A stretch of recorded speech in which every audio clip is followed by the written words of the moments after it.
잠언 21장 1절부터 14절까지의 말씀입니다. 한 절씩 교독하겠습니다. 왕의 마음이 여호와의 손에 있음이 마치 봇물과 같아서 그가 임의로 인도하시느니라. 사람의 행위가 자기 보기에는 모두 정직하여도 여호와는 마음을 감찰하시느니라. 공의와 정의를 행하는 것은 제사 드리는 것보다 여호와께서 기쁘게 여기시느니라.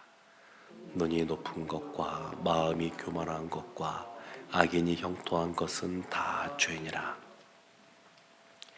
부지런한 자의 경영은 풍부함에 이를 것이나 조급한 자는 궁핍함에 이를 따름이니라. 속이는 말로 재물을 모으는 것은 죽음을 구하는 것이라. 곧 불려 다니는 안개니라. 악인의 강포는 자기를 소멸하나니 이는 정의를 행하기 싫어함이니라. 죄를 크게 범한 자의 길은 심히 구부러지고 깨끗한 자의 길은 고드니라. 다투는 여인과 함께 큰 집에서 사는 것보다 움막에서 사는 것이 나으니라. 악인의 마음은 남의 재앙을 원하나니 그 이웃도 그 앞에서 은혜를 입지 못하느니라. 거만한 자가 벌을 받으면 어리석은 자도 지혜를 얻겠고 지혜로운 자가 교훈을 받으면 지식이 더하리라. 의로우신 자는 악인의 집을 감찰하시고 악인을 환난에 던지시느니라. 귀를 막고 가난한 자가 부르짖는 소리를 듣지 아니하면 자기가 부르짖을 때에도 들을 자가 없으리라. 은밀한 선물은 노를 쉬게 하고 품 안의 뇌물은 맹렬한 분을 그치게 하느니라. 아멘. 시인은 오늘 말씀을 시작하면서 2절 말씀에 이렇게 말씀을 시작합니다. 사람의 행위가 자기 보기에는 모두 정직하여도 여호와는 마음을 감찰하시느니라. 사람의 행위, 그것을 사람이 자기 자신을 볼 때는 모두 정직하게 보여도 하나님은 그 마음을 감찰하신다. 그러니까 우리의 생각과 하나님이 보시는 것이 다를 수가 있습니다. 우리가 생각할 때는 이 정도면 정직하게 행하는 거지, 이 정도면 바르게 신앙생활 하는 거지, 이렇게 생각할 수 있는데 하나님께서는 우리의 마음을 감찰하시기 때문에 다를 수가 있습니다. 그 3절 말씀에 보면 그래서 이렇게 말씀도 하고 있습니다. 공의와 정의를 행하는 것은 제사 드리는 것보다 여호와께서 기쁘게 여기시느니라. 바리새인들 보게 되면 늘 정해진 시간에 예배를 잘 드렸고, 그리고 여러 가지 율법에서 얘기하고 있는 것들을 철저하게 잘 지키는 사람들이었습니다. 그럼에도 불구하고 예수님께서는 그들을 향하여 회칠한 무덤이다, 이렇게 책망을 하셨습니다. 그래서 우리가 늘 우리의 생각, 우리의 판단을 할 때에 기준을 무엇에 두어야 되냐면 하나님께 두어야 됩니다. 하나님이 이것을 어떻게 보고 계시는가, 어떻게 말씀하시는가.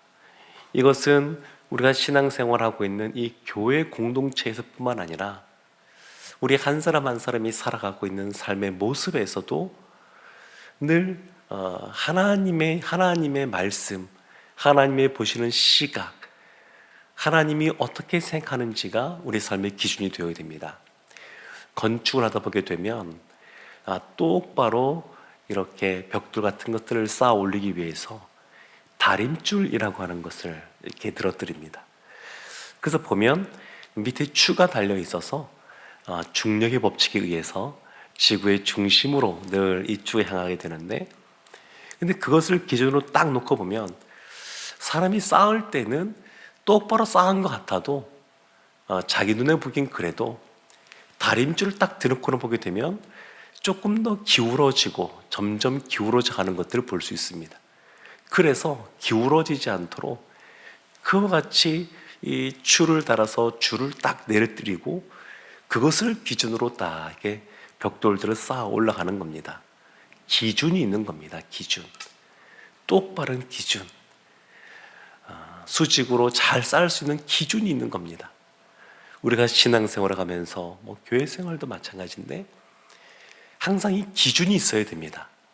우리의 생각, 우리의 판단, 우리의 경험으로는 내가 날 봐도 이 정도면 되었지, 이 정도면 정직하지, 이 정도면 하나님 보시기에 괜찮을 거야, 그렇게 생각할지도 몰라도 항상 더 우리의 관심은 어디에 우선순위가 있어야 되냐면 하나님께서 어떻게 말하고 계시는가, 하나님께서 어떻게 보시는가, 그것에 기준을 두어야 됩니다. 때로는 또 이 새벽에 나오셔서 기도하시는데 우리가 기도하는 이 기도의 분량이 있습니다. 근데 이것도 내 생각에는 이 정도면 되었지 라고 생각할 수 있는데 하나님께서는 우리의 마음을 감찰하시는 분이시고 하나님은 하나님의 마음을 우리가 기쁘게 해드리기를 원하십니다. 그래서 기준 자체가 달라져야 되는 것이죠. 데살로니가 전서 5장에서 말씀하고 있듯이 쉬지 말고 기도하라, 그렇게 말씀하고 있습니다. 그러니까 삶의 태도와 삶의 우선순위와 또 삶의 그런 관점이 중요한데 삶의 태도, 늘 항상 기뻐하는 것, 기뻐하는 삶을 살아가는 것이고 삶의 우선순위, 무엇보다 쉬지 않고 기도하는 것, 삶의 관점, 모든 일에 있어서 하나님의 선하심을 인정하면서 그 하나님께 감사하는 삶을 살아가는 것, 그러니까 늘 우리의 판단의 기준이 하나님이어야 됩니다. 그리고 하나님은 우리에게 주신 기록된 말씀인 이 성경에서 이미 많은 것들을 우리에게 알려주고 있습니다.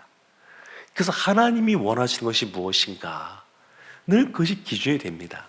우리의 삶에 어떤 것을 결정할 때도 그렇고 이건 교회에도 마찬가지입니다. 교회도 무엇인가를 결정할 때 항상 그래서 하나님이 무엇을 원하시는가, 어떤 것이 하나님이 기뻐하시는 것인가, 그것이 우선이 되어야 됩니다. 우리의 생각이 아니라. 그러면서 오늘 본문에 보면 눈에 띄는 내용이 하나가 나오는데 9절 말씀에 이런 말씀이 나옵니다. 다투는 여인과 함께 큰 집에서 사는 것보다 움막에서 사는 것이 나으니라. 어떻게 동의가 되십니까? 다투는 배우자와 사는 것보다, 그래서 큰 집에 사는 것보다 작지만 움막에서 사는 것이 낫다. 근데 이와 비슷한 이야기가 잠언에 4번 나옵니다. 4번. 근데 그 중에 잠언 21장, 오늘 본문이 있는 21장에 2번이 나옵니다. 밑으로 쭉 내려오셔서 19절에 보면 또 이런 말씀이 있습니다. 다투며 성내는 여인과 함께 사는 것보다 광야에서 사는 것이 나으니라. 다투는 것, 성내는 것, 배우자와 함께 이렇게 다투며 살아가는 것, 참 만나서 결혼하기 전까지 얼마나 다른 환경 속에서 살아왔습니까? 다른 생각들 하면서 살아왔습니까? 서로 사랑해서 한 가족을 이루어도, 한 부부가 되어도 한 마음일 수가 없습니다. 그러니까 이 안에 이 다툰 것도 있고 성낼 수도 있지만 문제는 그것이 늘 그 사람에게 있어서 계속해서 그것이 공격적인 성향으로 나타날 때 어쩌다가 한번 다투는 이 정도가 아니라 계속해서 이와 같이 다툼과 성내는 모습이 나타날 때 차라리 움막에 사는 것이 낫고 광야에 사는 것이 낫다. 초라한 움막에 사는 것, 또 아무도 없는 그 광야에 외로이 사는 것, 그것이 낫다는 겁니다. 이 말은 오해하시면 안 되는데, 그래서 차라리 별거하거나 이혼하는 것이 낫다, 이런 얘기가 절대 아닙니다. 이런 얘기가 아니고, 그만큼 가정에서 부부가 사이가 안 좋고 다투게 될 때 얼마나 괴로우면 차라리 광야에 있는 것이 낫다, 이렇게 표현하겠습니까? 이건 괴로움을 말하고 있는 겁니다. 서로 다투고 성내는 그러한 부부가 살아갈 때 얼마나 괴로운지 그것을 말하고 있는 겁니다. 참 이거는 우리가 삶을 살아가면서 다 이렇게 인정하는 부분일 것 같습니다. 그런데 이 말을 지금 누가 하고 있는 거냐면 솔로몬이 하고 있습니다. 솔로몬. 부인이 1000명. 부인이 1000명이니까 얼마나 그 안에 시기와 질투와 다툼이 많았겠습니까? 그러니까 솔로몬이 살아보니까 참 이렇게 시기 질투하고 성내는 그러한 이 아내와 살아가는 것이 얼마나 괴로운지. 부인이 1000명이다 그러면 좋을 것 같지만 솔로몬이 살아보니까 그렇지 않은 겁니다. 괴로운 겁니다. 그래서 그의 아들에게 이같이 조언하는 겁니다. 참 이 다투고 성내는 사람과 살지 말아라. 처음부터 그래서 청년들이 결혼할 때에 이것을 잘 살펴야 됩니다. 근데 알 수가 없습니다. 그냥 서로 사랑하고 좋아할 때는 이것이 눈에 보이지도 않습니다. 그런데 이런 모습들이 결혼하여 살다 보게 되면 드러나게 됩니다. 특별히 자녀를 낳아서 키울 때 이런 모습들이 나타나기도 하고, 왜냐하면 서로 힘들다 보니까 그 안에서 자신의 연약함들이 막 드러나는 겁니다. 자녀를 낳아서 자녀를 키우기 때문에 드러나는 것이 아니고 원래 그 안에 다 있는 것들인데, 그와 같은 좀 어려운 상황이 되니까 그것이 드디어 이제 표현이 되는 겁니다. 표출이 되는 겁니다. 그러니까 원래 그 사람 안에 있던 것인데 그러한 어려운 상황 속에서 표출이 되는 것 뿐입니다. 그래서 이럴 때는 참 우리가 청년들이 결혼할 때에 그래서 이와 같은 성향이 별로 없는 사람을 만날 수 있도록 기도하고 또 조언해 줄 필요도 있고, 무엇보다 혹시 이런 모습이 있다 한다 할지라도 이 상태로 머물러 있으면 안 되고 다시 우리가 보았던 말씀으로 돌아가야 됩니다. 왜 이와 같이 다툼과 성내는 모습이 나타나느냐? 스스로 나는 옳다라고 생각하기 때문에 그렇습니다. 나는 괜찮아, 나는 정직하게 행해, 이렇게 생각하고 상대방이 잘못했고, 그러니까 상대방이 나한테 미안해야 되고 나한테 고마워해야 되고, 근데 그렇게 하지 않는다고 생각하니까 마음에 분들이 생기기 시작하고 다툼이 생기는 겁니다. 그래서 항상 판단의 기준을 우리 마음에 두면 안 됩니다. 우리의 마음이 아니라 하나님께 두어야 됩니다. 우리의 마음을 감찰하시는 그 하나님께 두어야 되고, 그리고 결혼의 목적이 단순히 행복이 아니라 결혼의 목적이 내가 거룩하니 너희도 거룩하라고 말씀하신 그 거룩에 있다는 것을 알아야 됩니다. 에베소 5장에 보면 분명하게 말합니다. 결혼의 목적은 거룩입니다. 거룩. 그러니까 하나님의 마음을 기쁘게 드리는 겁니다. 하나님을 기쁘게 드리는 것. 그것이 기준이 되면 부수적으로 부차적으로 따라오는 것이 행복입니다. 거룩함을 추구하고 살아가면 하나님께서 우리 가운데 행복도 주시고 부유함도 주시고 늘 감사가 넘치게 하는 삶을 살게 하실 줄로 믿습니다. 사랑하는 성도 여러분, 우리가 신앙생활 한다고 하는 것은 하나님을 믿는 생활입니다. 하나님을 믿는다고 하는 것은 그냥 단순히 추상적이고 형이상학적인 것이 아닙니다. 실제 우리 삶에 있어서 우리가 행할 수 있는 것들입니다. 오늘 잠언 말씀에서는 그 중에 하나를 하나님을 기쁘게 드리는 삶, 그것에 우리의 삶의 기준으로 삼고 살아가라고 말씀하고 있습니다. 오늘도 살아갈 때 내 생각, 내 마음이 아니라 하나님의 마음과 하나님의 생각에 우리의 시선을 집중하고 주님 앞에서 믿음 생활하는, 신앙 생활하는 우리 모두가 되기를 주님의 이름으로 축원합니다. 아멘. 기도하겠습니다. 하나님,